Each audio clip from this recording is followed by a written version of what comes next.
Salesforce do? Who gives a shit? They build giant buildings. That's what they do. It's just like a question that nobody gives a crap about what the answer is, except if you're at like a Salesforce banquet or something. You're like, what do you do? Oh God, shut up. Salesforce. What a way to start our live stream is talking about Salesforce. Yeah, just bag on Salesforce. Yeah. Yeah. I think what did Salesforce ever do for me? Well, what have they done for me? Oh, I'm sorry. I was streaming your face, but now we're... You're streaming my face? Not anymore. How dare you stream my face, sir? All right. So it's almost 9:30, my friend, and it looks like... Let me call up this thing. Looks like we've connected to everybody except for YouTube, but it looks like Facebook is accepting our... Say, just take it, Facebook. Take it, Facebook. And yeah, well, you know, it's great, too. We're ready. Opening stroll. Here we go. The massive amount of people are probably rushing in right now. Say these words. Very Dad Ideas is a live streaming show with two dads, a voice actor, and an animator who put the kids to bed and get permission from their wives to dick around on their expensive computers. They have been known to say things like cult, thoughts and prayers. Remington, thoughts and prayers. Vega, thoughts and prayers. Smith and Wesson, and thoughts and prayers. Welcome, one and all, to Very Dad Ideas. I'm Darren Jennings. I'm the one who pretty much does the same voice every week and then sort of passes it off as if it's a new, fresh voice. To me, exactly. Tonight we have a crazy show. Tonight we're going to be talking about, where is it? The guns, school, and being a dad, and what the fuck, which is so Darren, you said you wanted to do this episode. Usually we do like slapstick crap and all that sort of stuff. We do just dumb stuff that just we fart around and it's fun and funny, but honestly, I felt a little bit like I was ignoring what was going on, and you know, like, so I got a call at work and you're like, dude, I think we need to talk about guns. And so here we are. I don't know what this is going to be like at all, but I mean, why don't you start by just telling why you did that, or why you wanted to do that? Well, all right. So I was watching the events unfold from the Parkland shooting, and I was just parts of my brain started to like reach out and like sort of try to remember all of the shootings since about Columbine, right? Like 1999 Columbine. I remember this bar I was working at the time. It was like a Sunday or whenever it was, and I was working like the after lunch crowd, and I just look on screen and I was like, oh my God. I had this thought. I was like, this is only going to get worse from here. Yeah, exactly.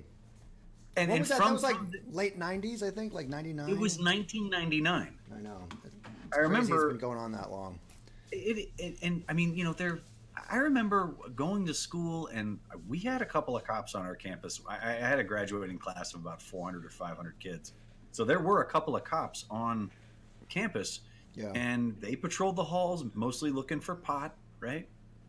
And occasionally somebody would fuck up and bring their knife, or I think a couple of times maybe like somebody brought a gun. So things started to change around that point then, kind of. It just seemed like it did. But I don't think nobody had to have drills, right? Where like you're supposed to drill for like, like a school shooter. Yeah. And I don't know, just something about all this, like just, I have a 5-year-old now who goes to school every day, and like I pack his lunch. And I pack his lunch, and I think about this eulogy that this guy wrote to his kid who died, in the Parkland shooting. And I think about all these little moments that I have with my kid, and I think, oh, I'm doing a real good job with this, or I'm doing a real good job with that. And at the end of the day, like this is where I think you sort of run into the problem of the people who say like everything happens for a reason. Well, like this is proof of the other thing. There's a random chaos to things, and your number might just be bad that day, and like you lose the whole thing. What's interesting is that like when you called me and my first instinct was like, no, it's not like do this. It's not funny. There's no whatever. And then it kind of made me realize that I had been avoiding the whole thing. Right. completely avoiding it, like whenever I see it in the stream or something or whatever. And I realize how you can shape your social media streams or whatever, and you can choose to avoid it. But when you said, "Hey, let's talk about it tonight," it made me think, and I had to go, and I went out and I did some research and I thought about some stuff, and it really did. Yeah, you had some really good stuff. I'm really anxious for the live draw tonight because I think, it's sort of it's a good way to sort of get in to your illustrate, mind. What I'm kind of worried about. How we've sort of gotten these players in this arena around, I guess, the Second Amendment, which I don't know. I was reading this one thing where it was like the NRA, they sort of have the way that they're selling the Second Amendment just sort of wasn't even how it started. Yeah, I mean, it was the right to do militia. So, I mean, I'm just going to go in and while you talk here and kind of start setting up. But I mean, like, the interesting stuff about it is that it was kind of in a time where, you had the British who were still occupied and they were worried about, hey, how are we going to raise a militia? And so it was a different kind of mindset altogether. I don't think they really had thought about machine guns and the way things are. Bump stocks and hunt around magazines and right. And the first thing I want to say as we do this tonight is that if we do move into this political sphere, obviously you and I are left leaning. I want to make sure that our conversations are civil and correct, that we try to have all the different sides of what we're sort of doing. Or just that, like, we're not trying to say that we're right. We're trying to say that we're scared, and we would really like to come to the table with other people who like have more power than we do, clearly. Yeah. Just find out what it is that they're after, or when will we be defended enough? Like, when can we sort of relax on this shit? Because you listen to the news and we have sort of a horror show situation going on there, just like the kind of things that are like coming from the very top of our country's leaders. And if I'm to believe that we're supposed to harden a school, well, watch out, because we're going to need to harden a lot more things. Like, I mean, you said that before. Like, you think that this is not just schools. I mean, guns are very pervasive. If you're going to do that, well, I mean, if you're really going to play it like what keeps you safe is like people with guns, well, people are going to start. I mean, as people get more normalized to like having like like more guns at school, like you better have more guns at the grocery store. You better have them at the park. You better have them at the swimming pool and Chuck E. Cheese and right. And like, do we want to live in a police state where just like there's just like tons of guns around all the time? Yeah. I completely agree. And so the thing that I was going to try to pitch you tonight is I have the thought here, which is the first thing I want to talk about. Yeah, so Keika, thanks for joining us tonight. She has a 5-year-old. Well, it's tough to watch politicians more concerned about being right than scared for our children. Yeah, and we're both, and if anybody else is watching and they want to contribute, please feel free to chat. I think that's really why we're talking about this tonight. We don't really have a lot of answers or anything like that. We just have a lot of like just bold fear. There's three things that I want to say. The first thing is about money and power, right? So, and then the second thing I want to talk about is kind of like the libertarian versus the sort of the consequentialist. All right, well, okay, so explain yourself, because I mean, I know what a libertarian is, I know what a consequentialist, but but let's start with my first point about money. Okay, so a lot of people are talking about like money. This is about money, that the NRA has a bunch of money and they're paying off politicians. So I found in the New York Times, and you're gonna have to take my, if we can't control weed coming to the border, what about guns? Yeah, seriously. Right. But like guns and control, the New York Times gives you a sense of like what we're getting the information from. But like $30 million is what the NRA pays Trump. That's nothing. He pays that in Mar-a-Lago. And my point is that it really is not about money. It's about the opportunity that what the NRA has is the ability to control a large portion of people. And if you look at the spectrum of the United States, it's all the way across here. On this side, you have sort of these libertarian thinkers. And what this means is that they believe in free will, that they have raised themselves up to their own level, that they have been able to build their own stuff. And on this side, you kind of have a little bit more of a loosey-goosey sort of consequentialist. In this we're all somewhere on the spectrum. All right, we so can give move around. Give us a little bit more on a consequentialist, because this is where we need to like sort of unpack our geek, right? Yeah. So we've explained libertarian. So so libertarian is like, I am completely in control. And consequentialist is a little bit more like, hey, the Big Bang happened and all these things sort of cascade down in a series of events, and we're kind of just like ping pongs moving around. And I think that the idea is that there's a range between these two, right? So what I think is that the gun owners are somewhere around in here. It's a big part of this, and they're like, I need my gun because my gun makes me who I am. This is and how free. I maintain control. Yeah, exactly. That's how I maintain control. And when you think about how powerful the internet is and the way that you can express and all the stuff that we're like forming these different tribes, the NRA is kind of situated itself where they have all of these networks. So they can influence things. They're constantly involved in the conversations or whatever. And so what happens is these politicians feel beholden to the NRA because the NRA actually controls this massive, massive swatch of the country. And it's not about them just paying off politicians, which makes sense in our head. It's actually that they control this kind of like that they have a hand. Yeah, they're like this like, I want this gun. I need this gun. And so the NRA plays to this with this very, very, very powerful internet network. And that's how the politicians are being bent that way. And that's why we're not having a real conversation about whether there should be control or not. That's my theory anyways. Yeah, no, I like that theory because, like, I don't know. I sat around all week just going, like, it's fucking money. Like, at what point is it? Because this is where I go, at what point is it where you have enough money where, like, you can do and buy and just like do all of the things that you want to do. You can eat all the fantastic things. You can bang all the hookers or whatever it is. You can do all of the drugs. You have like all of the houses. You've made 8 different families. Like money's just flying out of your pockets. At what point are you happy and you don't need any more money? So then you're going to step out of the game. But I like your theory because your theory just goes past the money. They have enough money. They already have enough money. Well, I mean, at the end of the day, what they want is influence. Yeah. They want influence. And that's a real thing, I think. So the NRA is almost like a church or a religion? Yeah, actually, so that's interesting. So Keiko brings this up, this interesting point. I found this on Twitter right here. Yeah. And this is tweeted out that the NRA is a tax-exempt nonprofit organization, and it's a 501c4. And a 501c4 status organizations are required to bring about civic betterment or social improvement.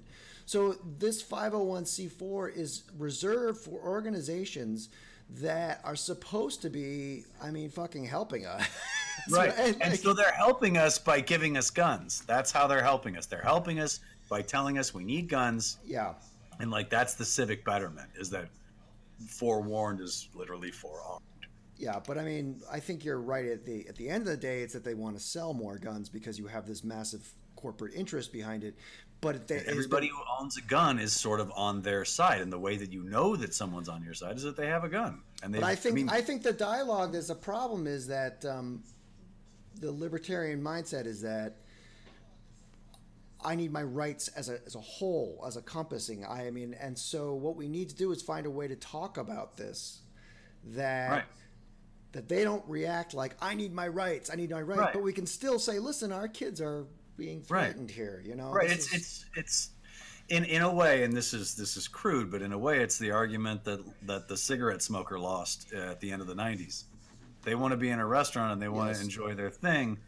And for a long time, everybody I worked in bars for 20 years, man. I mean, I smoked then, but I breathed a lot of secondhand smoke.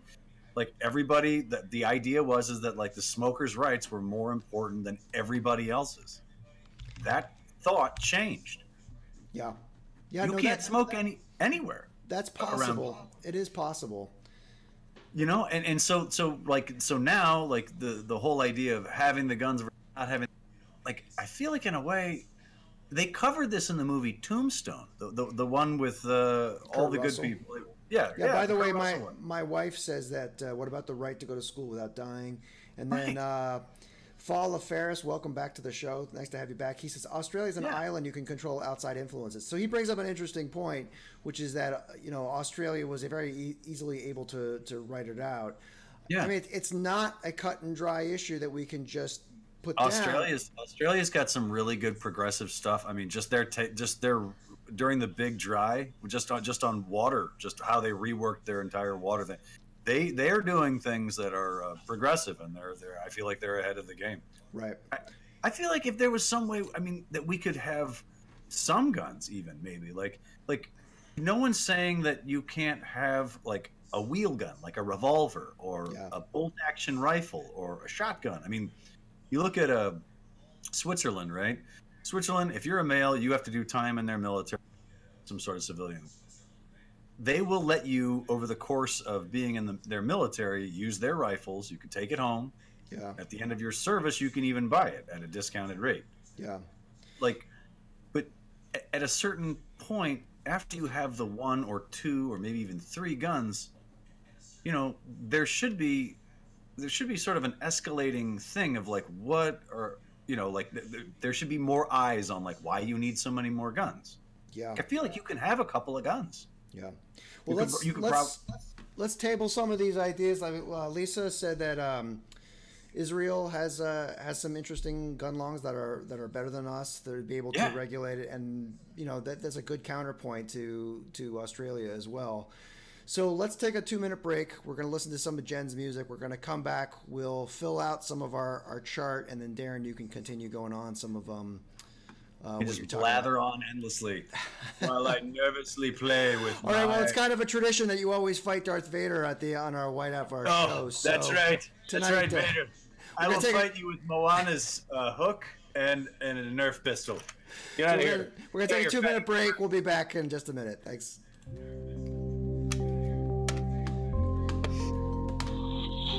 Yeah.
Back. All right, welcome back. Welcome back to the program. Welcome back to the program.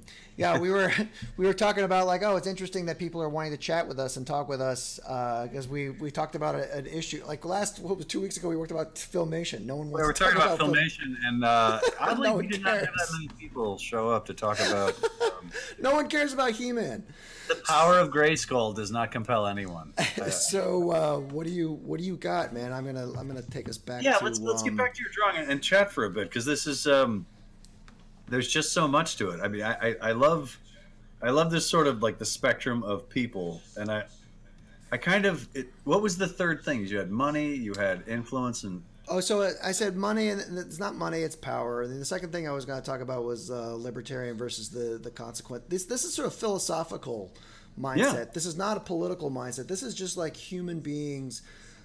There's a spectrum of like either you are, it's all random and it's all crazy, right, or right, I am completely in control. And I think everyone there's in the people who say everything happens for a reason, and then there's the people who say it's a big bag of chaos.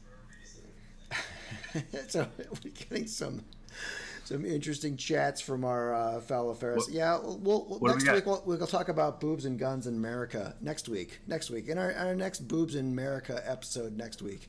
So like America's getting boobs now?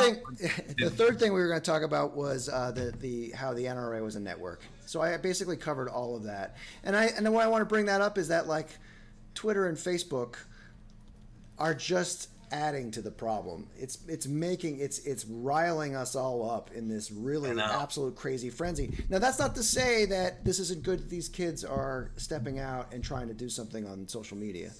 I think that's been sort of the most refreshing thing so far is like I haven't seen that in a while. Like we're I don't know, Trevor Noah was talking about it on the Daily Show. They were just like, yeah, I don't accept that. Like they don't, like they're sort of using their privilege. They went to good schools. They're all white kids, and they're like, no, this doesn't fucking work. And oh yeah, I don't know. Like they tried to like shut them down. Like, yeah, come on, give me a break. Like they don't have grief, Right. Well, and just that, I don't know, like that's sort of part of your gig if you're going to work in government is you have to like eventually listen to a few people, like actual people, not fucking lobbyists and not assholes who just like sit around and like, wait to buy you a lunch or something like that. Do you really think that they will? I mean, do you think that we have any chance of anyone paying attention to anything we say? Oh, here's something to follow up on that. I did find out that this was in the crap. This is what I get for using Windows. Yeah. Yeah, let me exactly. This is the problem with Windows. Let me open this desktop. I found this in The Economist, which was interesting. So, all right. Here is gun owners, Clinton voters, and Trump voters. It's like as different as you can get. Most of the country actually want. This is The Economist from Britain, so they know that they're outside. This is not home turf grown, and maybe the British know nothing about America. But require a 5-day waiting period between purchase and possession of handguns. It seems like everybody is kind of in that, including Trump voters for the most part. So I think. Well, I mean, it's barely anything. You wait for 5 days. Right. So I think the reaction is a little bit more systematic than just the defending of a position. I think it's that they're going to fight their entire way of life as opposed to just let me argue on this. So banning semi-automatic weapons, okay, well, obviously... Yeah, okay, so gun owners... Right, and then limit the number of handguns. So everyone who is a Trump or a gun owner actually wants more handguns. But when it comes to automatic weapons, we're kind of all in the agreement that, you know what, dude, this is kind of ridiculous. Right. So, I think that's the thing, is that if you ask most people, I've just noticed that, like, even, I don't know, some people on the far right are like they're it's not like they're all black and white on something like that. And right, what I thought was interesting was like the president said that they was going to go for a bump stock ban. Like there was no like that guy didn't have a bump stock. Like the bump stock was the Vegas shooting. Oh yeah, like, yeah. So again, it's like that's fine, but that's like an accessory. That's just like a thing that you tighten up on the trigger to like so that it just pulls the trigger for you. Yeah. And I mean, like that's fine. Like that they can ban that. I'll take any sort of bans that I can get because I'm sort of on the one side where I'm like, I'm not sure that that any sort of story or if you just like yell at us long enough like justifies civilians having things that like they can modify pretty easily. Like the whole thing about, I saw that up there, the 10-round ban, like anything that has more, you can put more than 10 bullets in. Yeah.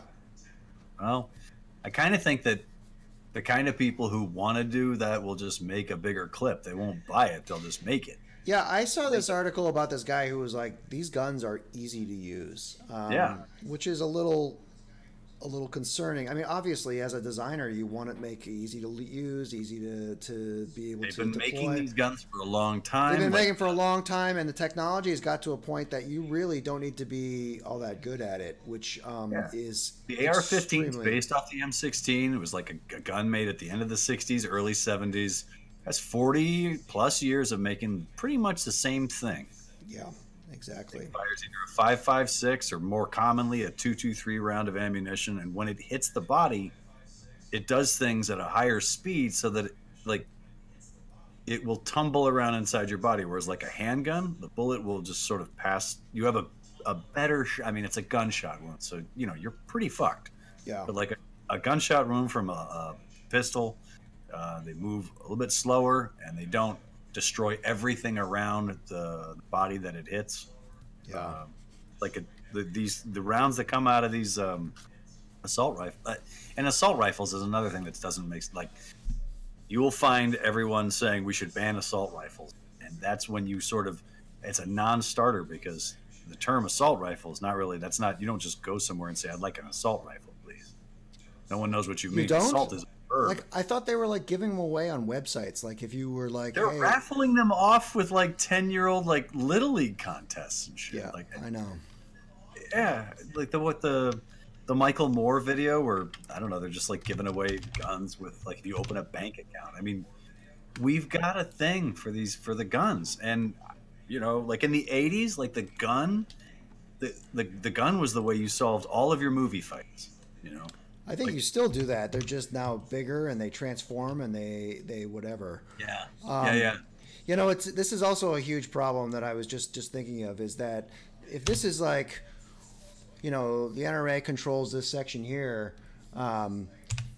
So these are the libertarian, you know, the right, and they think that you know, this sort of progressive side are pussies, right? Snowflakes, right? Like they're basically, and then we think that they're dicks, right? This is kind of a team America thing, right? But I mean, right. You kind of need both, but what's happening is that this is the problem here, is that this is a very, very powerful section. Well, and you would think, right, that since we're looking at this graphically, that we would need something on the other side to balance it out. Yeah, I also think part of the problem is that, and this goes into it as well, is that Facebook and Twitter are involved. Right. So you would say, well, why do they care? But like, these tech companies are developing algorithms that basically make our attention more and more and more. It's like outrage gets more attention. And right. So we need to sling more outrage on these sites and get more eyes outraged. Yeah. So we need like an organization that uses Twitter to light up the outrage over here. Yeah. So I don't know what that is. Yeah, so you have the NRA on one side, and you have just like, you have social media working us like monkeys to be outraged enough so that we can do something. Because it kind of makes sense in a way, because the NRA needs to be taken down a peg. They just can't be that important anymore. Like, as we get older and we start getting phased out, like, hopefully the generation behind us just won't put as much stock into their bullshit. Yeah. Well, I will say that like the last thing we should say, then we should take another quick break, is that these kids are awesome. The ones who ballsy motherfucking kids. I'm sorry, I think I had that up the whole time. I think that these kids are great, and I think that social media in this particular case is good. And so if these are the full if they're digital natives, if these kids are like the first generation of digital natives who are coming in and they're taking and they're making action and they're stepping out and they're saying things and they're using social media to the good effect, that is like one silver lining in an otherwise pretty dark place. So yeah. Okay, well, let's take another quick break. We're going to go to Jen Remington's Chemical Brother. Jen Remington. Yeah, you can visit her at heydog, HEYDOG.com. Her music's great. She does got some more stuff for our show. And we're going to come back with our third segment where we do our recommendation. All right, we'll be right back.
You need to say a lot of that again. I mean, Oh, because this happens often. Is that Darren starts talking during the second break, and I it's don't shut basically up during the break. it's basically the best thing that we have during the show. So, talk about like what you were just thinking about. Yeah, I was just saying I'm just struck by the families that had raised their kids and brought them up, and again and Parkland this time around it was the people at Parkland. It will be here again in another month, I'm sure. You know, like you can't stop doing this. The cycle only gets like more numbers and worse, but. You know, I just kept thinking about how that guy, you know, like he'd already, if you read the guy's actual eulogy is not as important, but he had lived a hard life before he'd even had this kid, and it was hard growing up, and it was hard raising the kid. And then, you know, like this happened, and his life's pretty much done.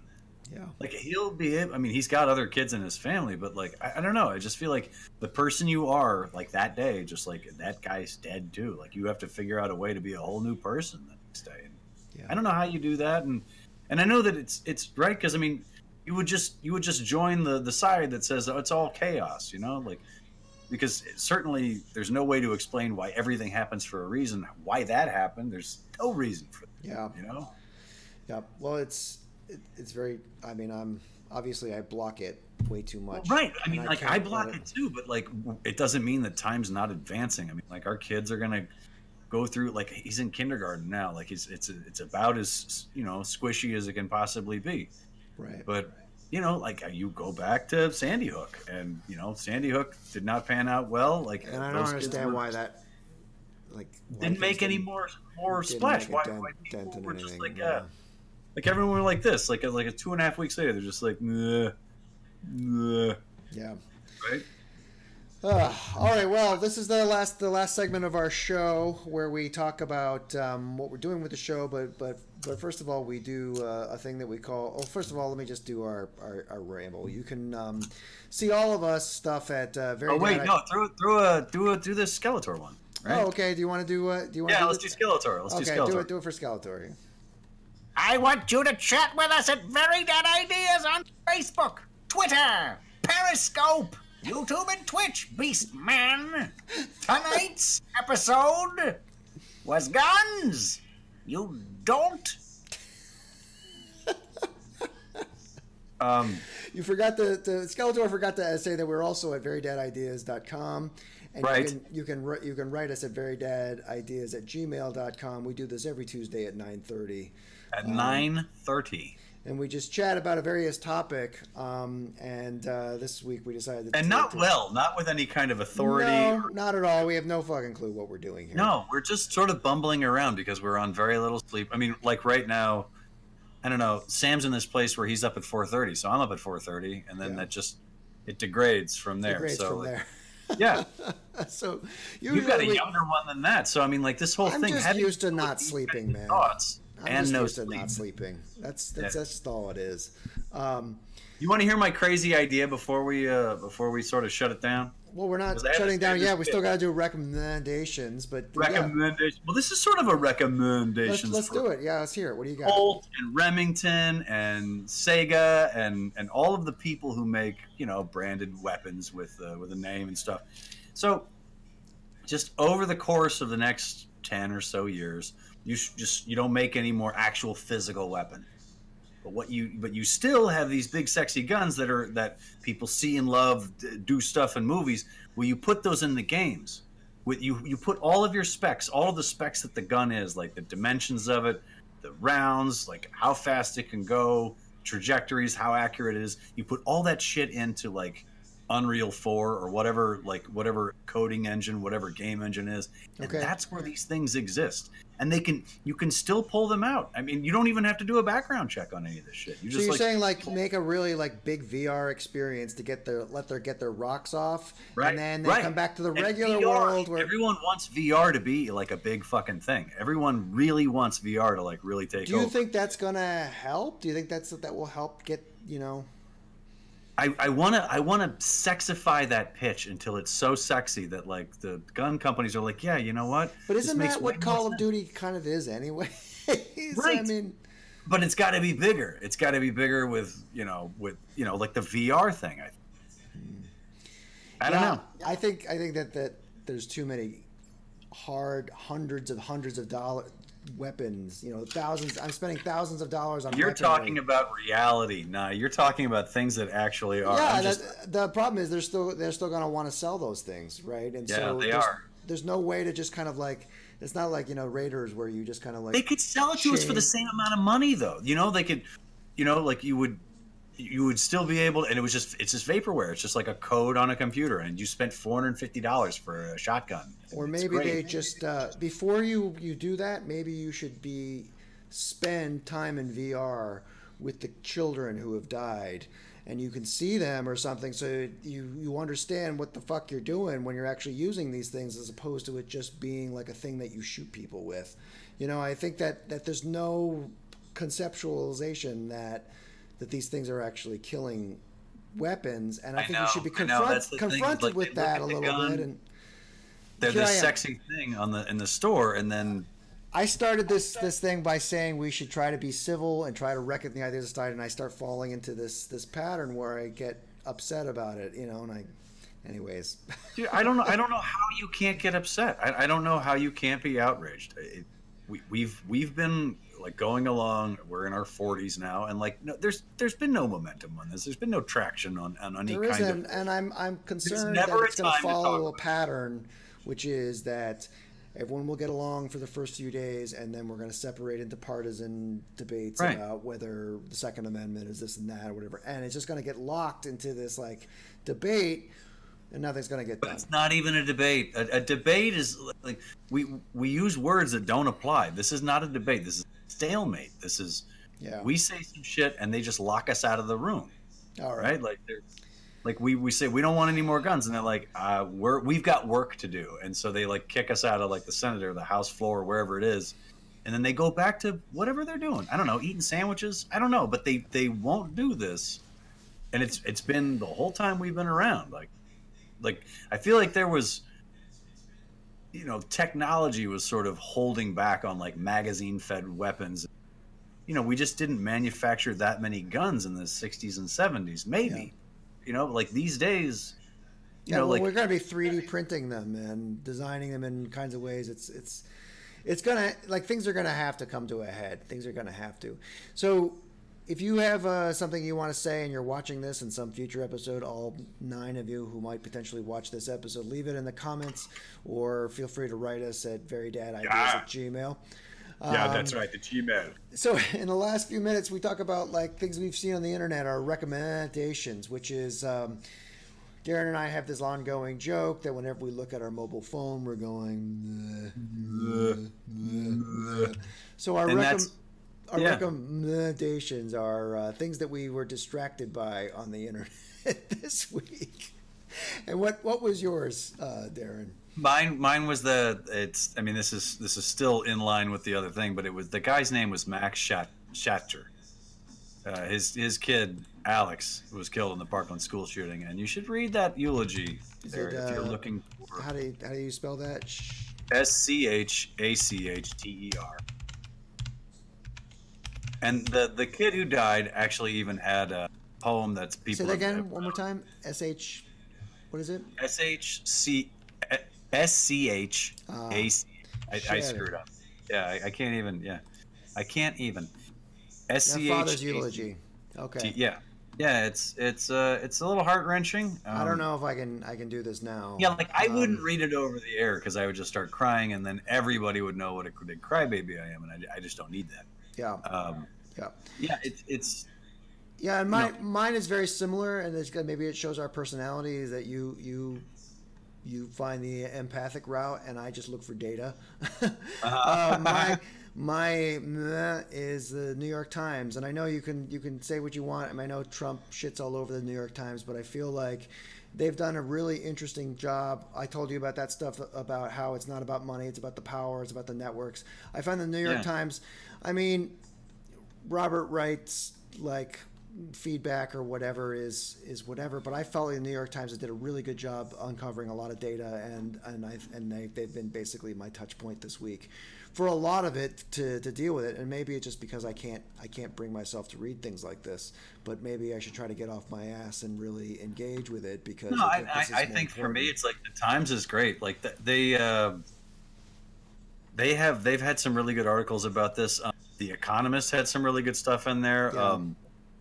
Business Insider had a bunch of data, because I read a lot of stuff about just like the different guns that were used in different shootings over the course of the last just 5 or 6 years, and the similarities in weaponry are just.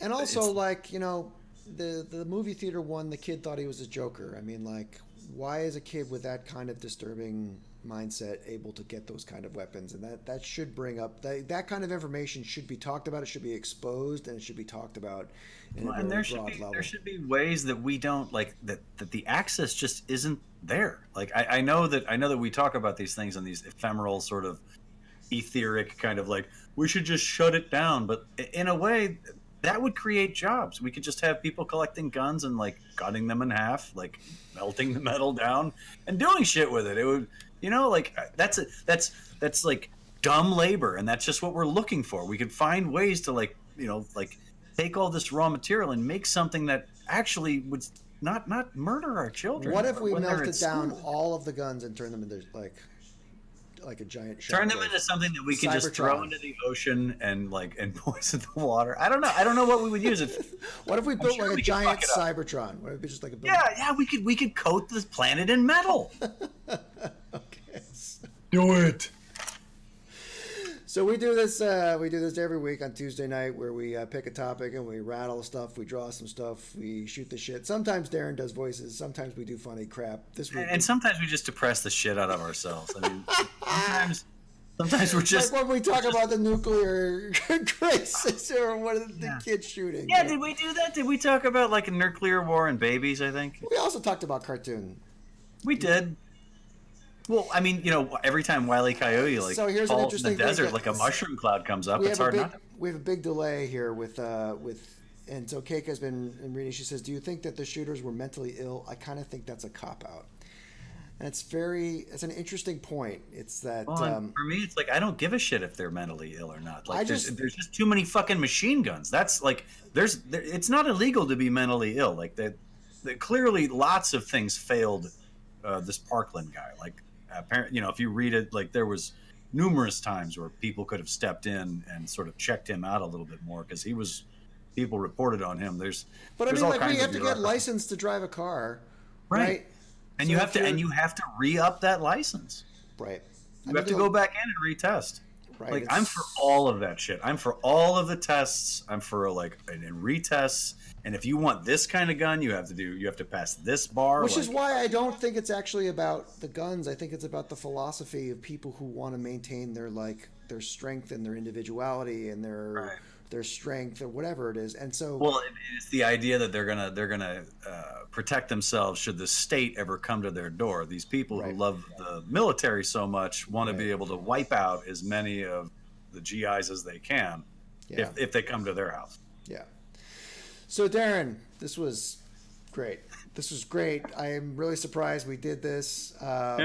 So what do you want to do next week? Do we have any ideas? If anybody has an idea, please leave on our Facebook page. Let's do or tweet us or write us a note, because there's a couple of things that one of the things I thought was talking about AI and robots and taking our jobs. Maybe get more into that, or that could be something we do another point. Or I like that. Otherwise, I was thinking what other big company or organization or group of people can we take on? Can we draw the beads on us? Maybe we should go after Scientology next week, or just sort of get both of the pies. Get NRA people who are also Scientologists. Oh, there you go. And then so that way when they show up at the house to kill us, we'll know we'll know who did it. We made it happen. It's a power in action, thought. And Darren, we didn't even mention that we have a brand new set. Notice, everybody, we have a brand new set. It's dude. Okay, this so is let's our, just take a this is second our here and walk official set now. It's a little bit. I felt bad that we were going to do guns, so he gave himself Starscream and he gave me Optimus Prime because I wouldn't do the show without.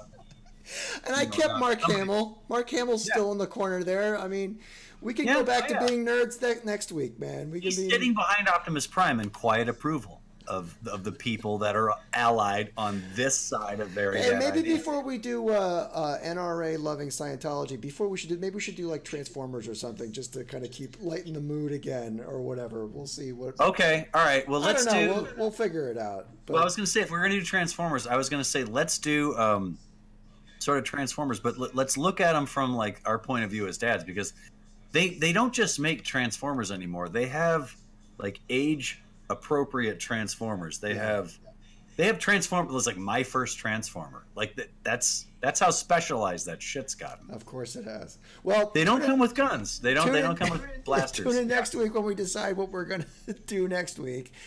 If you've got anything you want to say, please write us on any of our channels. We're Very Dad Ideas pretty much anywhere. Also, in other news, we're going to be taking the show and turning it into a podcast as well. We're going to be exporting the audio and putting that on. But if anybody also wants to see any of our previous episodes, all of our stuff is on our YouTube channel now. I went through it, cleaned up our first. This is our 9th episode now, Darren. It's our 9th episode? This is our 9th official episode. Dude, we are badass. We are badass. So that's our show, and we'll see you next week. Thanks for joining us. All right, take care. Yep.